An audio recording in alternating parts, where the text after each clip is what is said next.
আজকের রেসিপি সর্ষে বাটা দিয়ে সজনে ডাঁটার ঝাল। সম্পূর্ণ এই নিরামিষ রেসিপিটি গরম ভাতের সাথে খেতে কিন্তু দারুণ লাগে।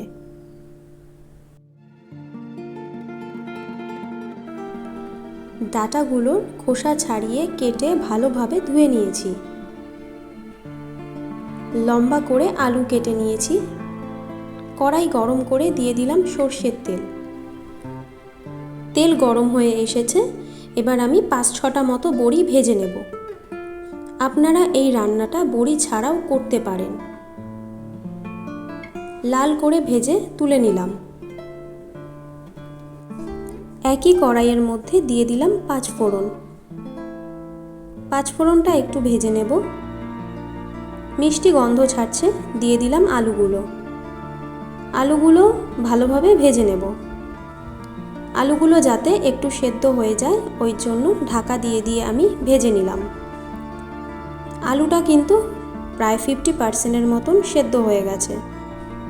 এবার সজনের ডাঁটাটা দিয়ে দেব স্বাদ মতো লবণ আর হলুদ গুঁড়ো।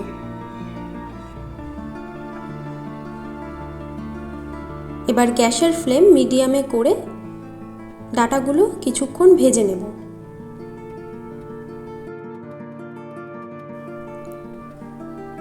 ডাঁটাগুলো আমি 2 থেকে 3 মিনিট মতন ভেজে নিলাম।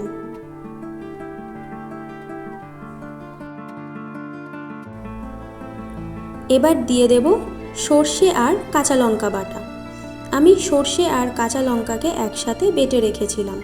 দিয়ে দিলাম লাল কাশ্মীরি মরিচ গুঁড়ো।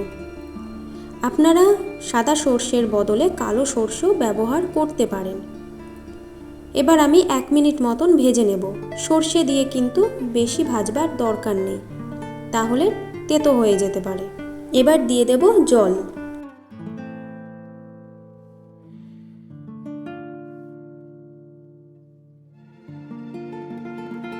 জল ফুটে এসেছে, দিয়ে দিলাম ভেজে রাখা বড়িগুলো।